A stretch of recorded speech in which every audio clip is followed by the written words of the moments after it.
If you want your child to have the very best, you're probably thinking about a computer in the home. Indeed, that's what brings parents to a store like this. It's called My Child's Destiny, and it has all kinds of educational software so that even the smallest children can get a head start on their education. Today, we're going to be looking at educational software for preschoolers and post-schoolers on this edition of the Computer Chronicles.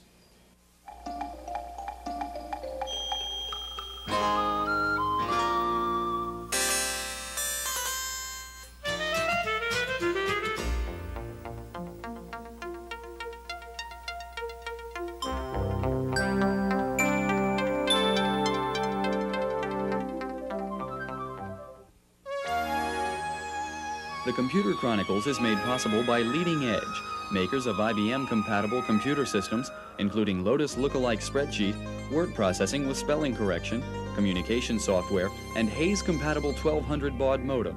Leading Edge with over 1,000 service centers nationwide. Additional funding is provided by McGraw-Hill, publishers of Byte. Byte's detailed technical articles on new hardware, software, and languages cover developments in computer technology worldwide.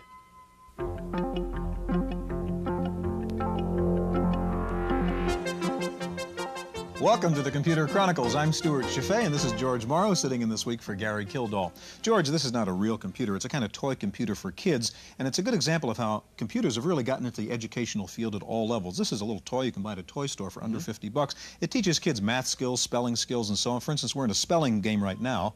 The correct answer is C-N-P, cup.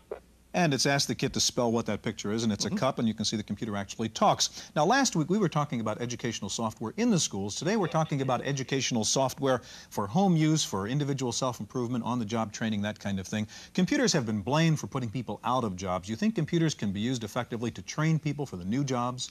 Well, Stuart, I've spent a lot of time with user groups, and the professionals are using this as a transitional tool now. It's obvious, talking to them. The challenge for the industry is going to be to put some entertainment in some of these products so that people in professions other than people like accountants and things like that will be able to make transitions the same as those people are. And I guess this is a good example of combining entertainment with education. Sure. We're going to see some real cutting-edge examples of educational software today, including Laserdisc, computer combinations, and online electronic university classes. Now, one nice thing about using a computer in education is that with a computer, you can be a student anywhere, even at home on your ranch. It's 35 miles to downtown San Francisco from the AAG Ranch in Pleasanton, California. Lourdes Giovannini makes the trip to the city every day, where she holds a full-time job at a medical office. She's also raising 2 children, and she helps out at the family's Peruvian horse ranch. Lourdes does not have much spare time, so when she decided to take college courses, she looked for a different approach. Her solution was to enroll in classes online through her personal computer. With a modem and software supplied by the Electronic University, Lourdes can follow her lessons in business law on her own time, from her home or at work. The course is personalized to her level of prior study. Lessons appear on the screen, much like a typical software tutorial, but the course is closely based around a textbook. Like any online database, the Electronic University provides students with information resources. But alongside a standard encyclopedia and reference database, the communications link is interactive, much like an electronic bulletin board. Lourdes takes her exams on the computer and finds out the results about 48 hours later. If she wants to consult with her teacher, she can ask to set up an online appointment. Educational telecommunication services are clearly limited in their course offerings, although some even offer master's degrees. But for students who are faced with time constraints and adult responsibilities, the opportunity to pursue higher education over a telephone line is a reward in itself.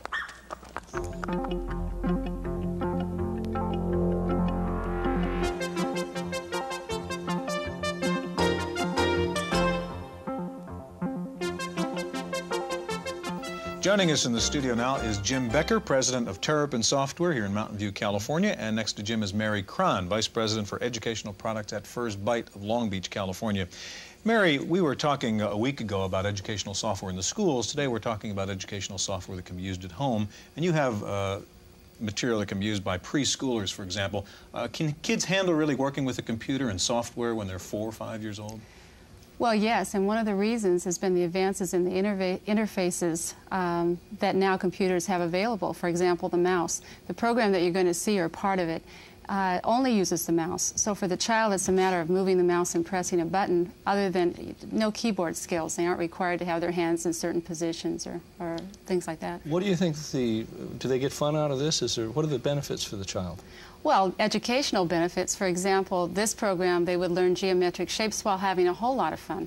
And that's the idea. To me, the computer is a tool that the kids can use to experiment with, just like they use color crayons and paints. It's another tool. Mary, show us shapes. What does Sure. it do? This is First Shapes, one part of it called the Toy Factory, where the kids use geometric shapes to build toys.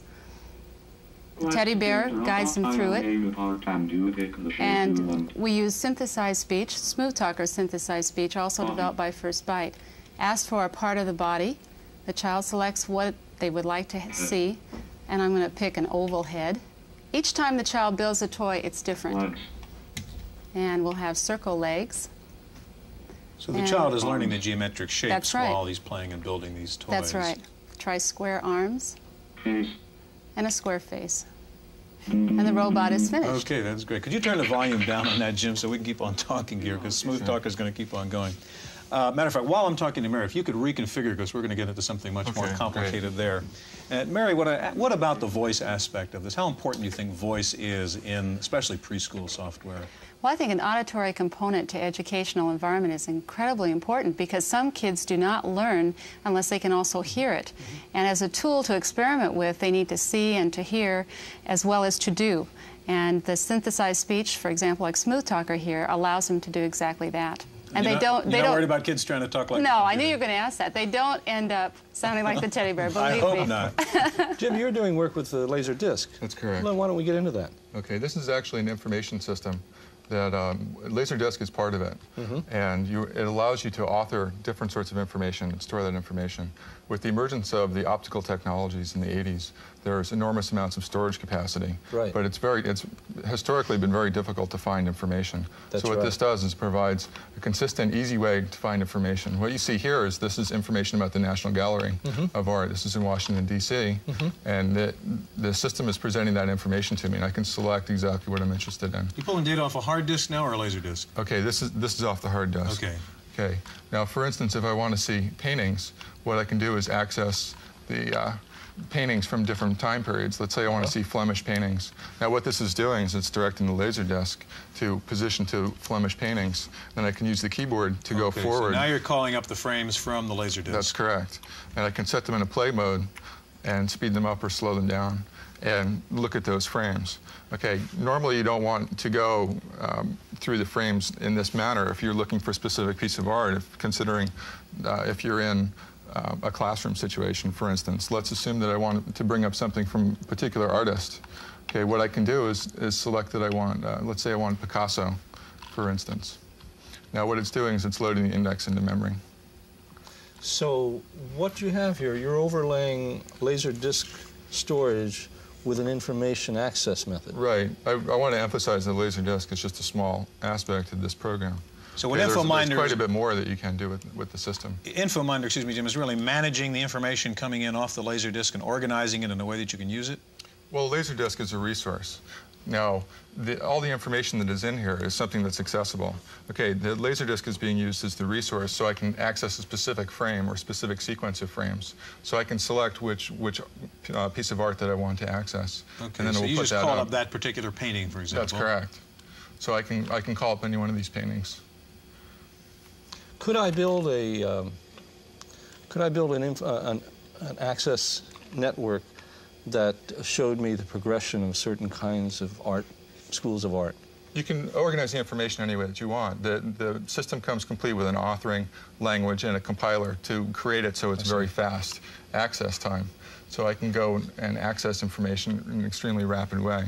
Now it also does word processing. Suppose and I was looking graphics for and all things paintings such as that had flowers in them. Could I do that? If someone had organized it that way, where you wanted to look at paintings that were with flowers, we can go into an outline mode and take a look at the way that these are organized. These are all organized by the actual painter.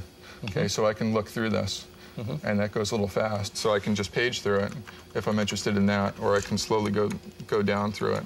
Or if I want to type in, for instance, Picasso, we can look for Picasso and put him back up, and then get his information here. And can you pull up a Picasso painting now from the disk? That's correct. That's what I just did. Okay. And then can you get rid of the computer overlay so you can just see the painting? Sure. We can turn that. We can turn that one on and off, and we can turn this on and off. And then you can access text information describing that painting? That's correct. If that information had been entered in.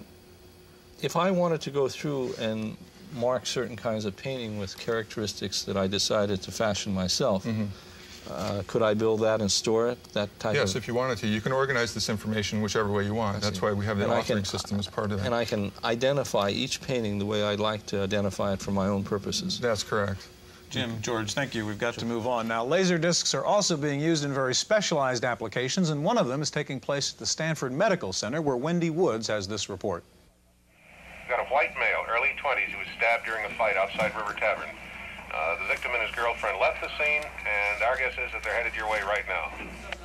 This could be the ultimate video game, or the best example of educational software, because the lesson here is how to save a life. At Stanford University Medical Center, students have access to a state-of-the-art laser video disc system, which is driven by a powerful microcomputer. It's made by Intelligent Images of San Diego. In this lesson, students must choose the steps necessary to save the life of a stabbing victim. Depending on what the student chooses to do, by touching the screen and pointing to an option, the video disc responds with a different scene.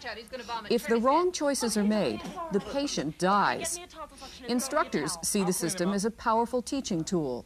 This gives them immediate feedback, which is nice, and gives them the chance to manage a patient all by themselves, which is something that they don't get to do until very late in their careers most of the time.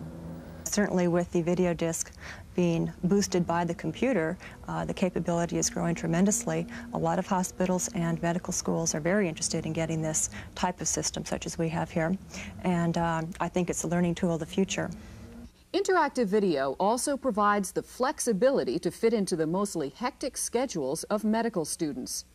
But most importantly, these lessons are perfectly suited to this medium. If a student makes the wrong choices, he can go back and try again. Real life in the emergency room is not as forgiving. Well done. For the Computer Chronicles, I'm Wendy Woods. Hey, we're a crack team too.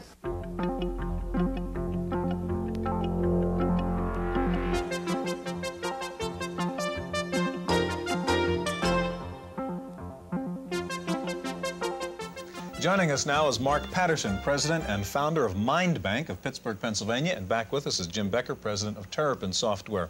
Mark, we've been looking at Laserdisc computer combinations here in educational software.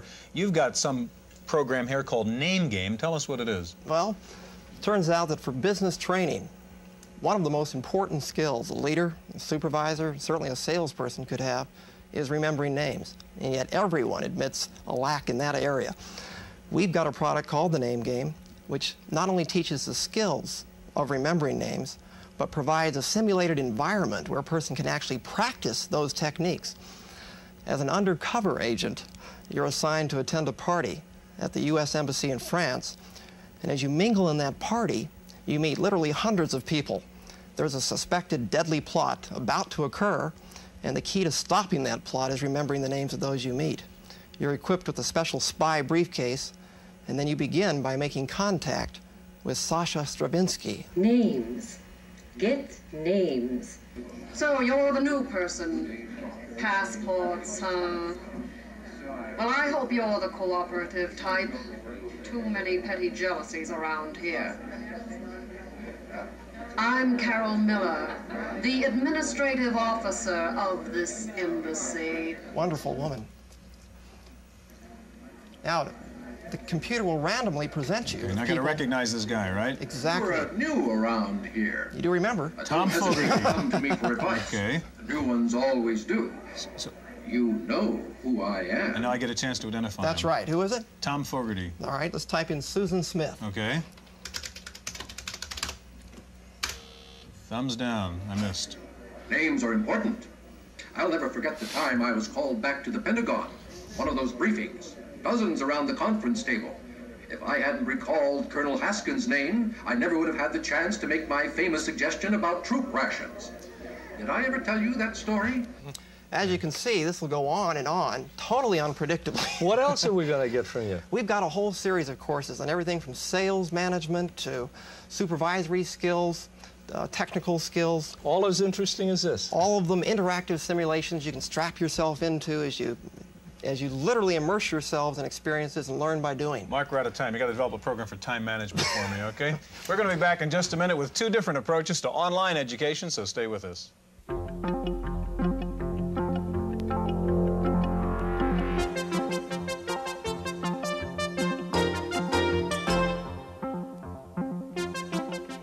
Joining us now in the studio is Luba Levitsky, Educational Programs Marketing Manager with Control Data Corporation.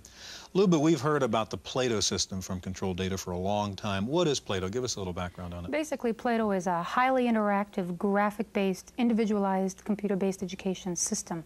And by individualized, I mean self-paced, and the instruction is tailored to the needs of each individual student. Okay, you're online now with Plato on a chemistry lab experiment of some sort, and show me what this does. Basically, this is a simulation of a fractional distillation experiment, and it simulates operations and processes of an actual experiment. Prior to this screen, the student has already touched the screen and assembled the distillation apparatus as they would in a regular experiment. The objective is to heat the still and to obtain a pure mixture of 2 chemical compounds. And the student does that by basically touching the warm and watching the temperature here, and then waiting for the feedback at the top of the screen to determine when the simulation and the distillation actually occurs. Once that occurs, the feedback says it started, and then the student here on the graph is required to collect up to 10 fractions by touching the receiving pot. It's marked then on the chart here, and then afterwards they're going to collect several samples and combine them to obtain a pure mixture. However, what's just happened here is that the student overheated the still, and the still blew up. It blew up. Exactly. Okay, it's a pretty good simulation then. Exactly. So what you see happens is it's something that the student really can't do in a lab situation, and this is a good precursor to understanding how to function in a lab situation. Now, we've also heard about Plato in terms of foreign language instruction. I think you have a Russian demonstration you can show us too, if you can get that Yes, going. we have several hundred hours of Russian materials, as well as French, German, Spanish, and I'll bring up a Russian one for you. Now, while we're waiting for that to come up, I've heard that Plato, for instance, started really as a mainframe program. A lot of educational software, CAI stuff started moving towards micros. That's right. And now there's interest in going back to mainframes and modem connections. Why? That's right, and that's primarily happening because the schools and in the homes, they're missing the communications capabilities, the ability to engage in electronic mail, bulletin boards, teleconferencing, and the need to collect records and mastery and find out how well the student is actually doing on a lesson, where in the micro environment you can't do that as well as you do in the mainframe environment. How's our Russian lesson doing? It's doing just fine, and what we basically have here is a grammar lesson. This is key to a major Russian textbook at the University of Illinois, and basically the student studies vocabulary in this lesson, noun genders, articles, and things like that. And what I'll show you is if the student cannot recall how to type in the Cyrillic letters, they have the ability to bring up a Russian character set and study that, and I'll bring that up for you right now. So you've got to solve not only the normal language problems, but the graphic problem here of putting up the Cyrillic alphabet. That's right, and here alphabet. what you'll see here is the layout of the keys and actually where the Cyrillic alphabet appears as it would on a normal typewriter. And there it is. There it is. Okay, if you'll come with me, we're going to join George on the main desk over here, and we're going to see another demonstration, so come with me. Thanks, Luba. Okay, George, we're back joining you here now, and also joining James Milojkovic, who's Vice President for Educational Research and Development at Telelearning Systems Incorporated. James, we just saw with Luba one kind of online CAI. Tell us about the Electronic University Network and what it does. Well, what the network does is it connects the personal computers of students to the personal computers of instructors all across the country. Now, what kinds of students? These traditional students or students who are just going to school on their computers? These are students who want to pursue a degree program and they want to take credit courses, and our network allows them to do that in the comfort of their own home. James, give us an idea for our viewers about the costs and the time involved in these things. Students will pay an enrollment fee to the network, and they will pay a per-course price. That depends upon the tuition charged by the university, and that differs from different schools. Basically, a student can take a course at their own pace, and they can complete it as quickly or as long as they want. I see. Now, this is a question for both of you. You've both been working with universities. What's their attitude? What are the faculty's attitude toward this kind of program? Our experience has been that they're becoming more receptive, especially if in the beginning of the program they are involved in actually developing the computer-assisted instruction material, because then it's more of their program as opposed to something that someone else has developed. James, have you people found the same thing? Well, we've had a different model. We've actually based the development of courses on master teaching techniques, and we don't have the machine teach the student. We directly connect the student to the teacher, and we actually have the teacher be viewed by the student as a mentor, and then the student actually gets direct instruction by a living human being.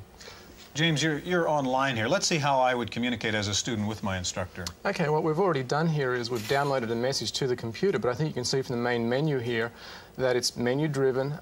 Let's actually read the message that we've downloaded. There's lesson 1 for the course. And on the other side of the screen, in just a moment, we'll see the message from the instructor. On the other side here, we have the help keys to help the student have any problems. And basically what's happening here is that there's a message from the instructor telling the student who the instructor is, what's going to be in the course, and then there are projects or assignments that the student is told to complete. Okay, so I can find my first lesson here and know what my assignment is actually to begin this course. Here's the first assignment. The student hits a single function key to go over. There's the personal file assignment.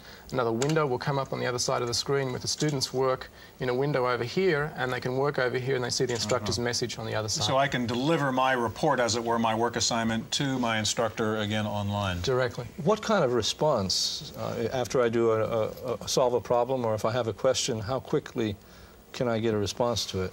Basically, we ask our instructors to respond within a limited amount of time, usually 24 hours or maybe 2 days. Motivation is the key component here, and we want our instructors to respond as quickly as possible. Luba, one last question. We only have about 30 seconds left. What do you think the future is? Are we going to really expand to see more use of computers, especially massive use in education? I believe we will see a greater use of computer-assisted instruction, especially as the programs become more interactive and provide the kind of individualized instruction that students really need to take in a non-traditional environment. Luba, James, thank you very much. We're out of time. Thank you for joining us on this edition of the Computer Chronicles. Stay tuned for this week's Random Access File.